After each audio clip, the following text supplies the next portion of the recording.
आम आदमी पार्टी के विधायक अमानतुल्लाह खान को गिरफ्तार कर लिया गया है। ये कार्रवाई ईडी ने कथित वक्फ घोटाला मामले में की है। सोमवार की सुबह ईडी अमानतुल्लाह खान के घर पहुंची थी। कई घंटों की छापेमारी के बाद एजेंसी ने आप विधायक को गिरफ्तार कर लिया है। अमानतुल्लाह खान दिल्ली की ओखला सीट से विधायक है। उन पर दिल्ली वक्फ बोर्ड का चेयरमैन रहते हुए अपने पद का दुरुपयोग करने और अपने करीबियों की नियुक्तियां करने का आरोप है। दावा किया जा रहा है कि चेयरमैन रहते हुए 32 ऐसी भर्तियां हुई थी जिनको लेकर आरोप लगे कि खान ने सरकारी गाइडलाइंस को ताक पर रखकर काम किया। इस कथित घोटाले से जुड़े मनी लॉन्ड्रिंग मामले में जांच कर रही ईडी की टीम सोमवार सुबह अमानतुल्लाह के घर पहुंची थी। यहां ईडी की टीम और अमानतुल्लाह के बीच बहस भी हो गई। कई घंटों के छापेमारी के बाद ईडी ने अमानतुल्लाह को गिरफ्तार कर लिया। गिरफ्तारी पर उन्होंने खुद को बेकसूर बताया है। अब आइए इस घोटाले के बारे में डिटेल में जान लेते हैं। दिल्ली सरकार के राजस्व विभाग के एसडीएम मुख्यालय ने नवंबर 2016 में वक्फ बोर्ड के तत्कालीन अध्यक्ष अमानतुल्लाह खान के खिलाफ शिकायत दर्ज कराई थी। इस शिकायत में आरोप लगाया गया था कि अमानतुल्लाह खान ने वक्फ बोर्ड के कई स्वीकृत और गैर स्वीकृत पदों पर मनमाने और अवैध तरीके से नियुक्तियां की। अमानतुल्लाह पर कुल 32 लोगों को अवैध रूप से भर्ती करने का आरोप है। सीबीआई ने जब जांच की तो पता चला कि अमानतुल्लाह खान ने महबूब आलम के साथ मिलकर अपने पद का दुरुपयोग किया, जानबूझकर नियमों की अनदेखी की और भर्ती प्रक्रियाओं में हेरफेर कर मनमाने ढंग से अपने चहेतों की नियुक्ति की। इससे सरकारी खजाने को नुकसान पहुंचा। सीबीआई ने जांच में यह भी पाया कि अगर भर्ती प्रक्रिया पारदर्शी और निष्पक्ष होती तो योग्य लोगों को रोजगार मिल सकता था। इसके बाद सीबीआई ने इस मामले में केस दर्ज किया। सीबीआई के बाद इस मामले में मनी लॉन्ड्रिंग की जांच के लिए ईडी ने भी केस दर्ज कर लिया। इस घोटाले की जांच के दौरान सितंबर 2022 में एंटी करप्शन ब्यूरो यानी एसीबी को एक अहम सबूत मिला था। एसीबी को कौशर इमाम सिद्दीकी उर्फ लड्डन के घर से एक लाल डायरी मिली थी। कौशर को अमानतुल्लाह का करीबी माना जाता है। एसीबी के मुताबिक लाल रंग की इस डायरी में अमानतुल्लाह के कई सारे राज थे और करोड़ों रुपए के लेन देन की एंट्री भी लिखी गई थी। एसीबी का शक था कि डायरी में दर्ज करोड़ों रुपए हवाला के जरिए दुबई से भेजे गए थे। ऐसा दावा है कि ये डायरी अमानतुल्लाह के खातों की है। ईडी का आरोप है कि दिल्ली वक्फ बोर्ड में गैर कानूनी तरीके से नियुक्तियां कर अमानतुल्लाह ने काफी पैसा कमाया है। दावा है कि इस अवैध कमाई का इस्तेमाल अपने करीबियों के जरिए रियल एस्टेट में किया गया।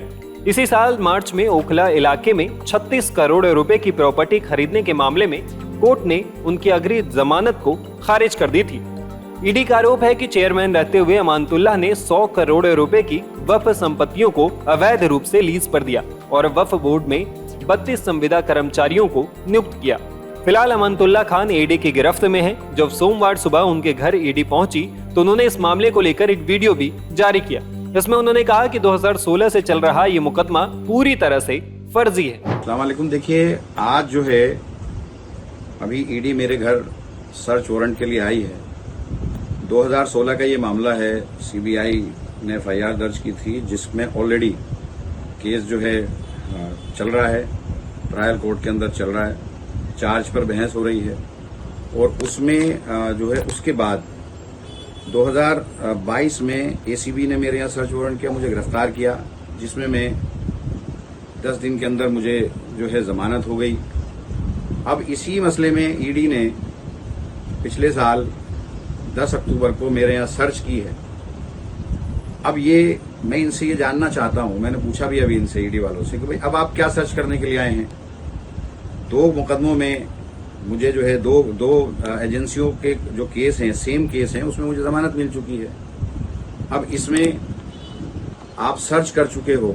मेरी मदर इन लॉ, उनको कैंसर है और उनका अभी 4 दिन पहले ऑपरेशन हुआ है अपोलो के अंदर और वो बहुत सीरियस हैं और वो मेरे घर पर हैं, मेरे पास हैं और मैंने इनको लिख करके दिया हुआ है ईडी वालों को कि ऐसे ऐसे वो मेरी मदर इन लॉ जो है वो कैंसर से पीड़ित हैं और उनको एडवांस स्टेज पर हैं, कैंसर का भी उनको ऑपरेशन हुआ है और वो अगर उनको कुछ हो गया या वो यहीं अगर उनकी खुदा ना करे कुछ ऐसा हो गया जिसका क्या उसका ये जवाब देंगे। अब अभी तक तो कुछ साबित नहीं हुआ। फर्जी मुकदमा मुझ पर ये लगाते जा रहे हैं, एक के बाद एक के बाद एक के बाद एक। और इसी ईडी वाले केस में तो ऑलरेडी सीबीआई से मैं जमानत पर हूं, एसीबी से मैं जमानत पर हूं, चार्जशीट सबमिट सीबीआई में हो गई और उसमें कहीं भी नहीं है खुद एसीबी वालों, सीबीआई वालों ने कहा कि हमारे को कोई ऐसा सबूत नहीं मिला जिससे ये साबित होता हो। तो मैं ये जानना चाहता हूं इनसे कि भाई ये क्यों मुझे सर्च वारंट के नाम पर ये गिरफ्तार करने के लिए मुझे आए हैं। हर नोटिस का मैंने इनको जवाब दिया है। एक मरतबा सुप्रीम कोर्ट के कहने पर 8 अप्रैल को 13 घंटे में ईडी के अंदर रहा, पूछताछ की, और उसके बाद में 13 घंटे बाद में आया। सर्च ये ऑलरेडी कर चुके हैं, पहले एसीबी सर्च कर चुकी है, उसके बाद ईडी सर्च कर चुकी है। अब क्या सर्च करने के लिए मेरे घर पे आए हैं? तो इन्होंने एक मजाक बनाया हुआ है।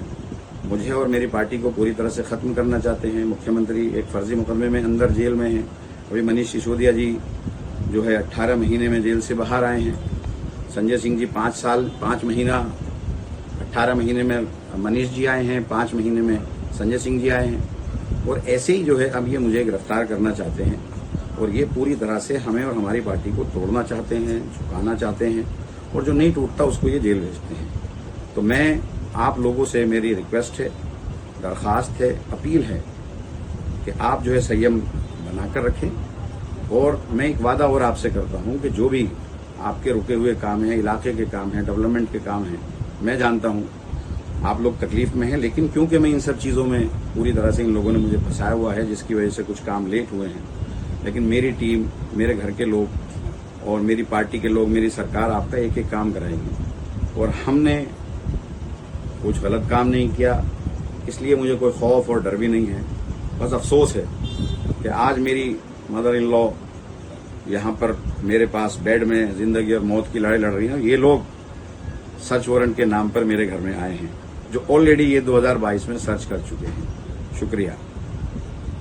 भले ही सुप्रीम कोर्ट से ईडी को बार बार लताड़ मिल रही है, भले ही उनको बार बार चेताया जा रहा है कि आप दुर्भावना से जांच मत कीजिए और सिर्फ जेल में रखना आपका उद्देश्य है, बावजूद इसके आज अमानतुल्लाह खान जो आम आदमी पार्टी के विधायक हैं, उनके घर पर ईडी सुबह सुबह छापा मारने के लिए पहुंच गई। ऐसे वक्त में जब उनकी मदर इन लॉ को कैंसर हुआ है, उनका ऑपरेशन हुआ है, और ऐसा नहीं कि ईडी को इस बात की जानकारी नहीं है, अमानतुल्लाह खान के वकील ने बाकायदा लिखकर उनसे समय मांगा कि उनकी सासू मां की तबीयत खराब है, कैंसर हुआ है, ऑपरेशन हुआ है, उनको कुछ दिन के लिए आप समय दे दें। ये मामला क्या है, ये आपके लिए जानना बहुत जरूरी है।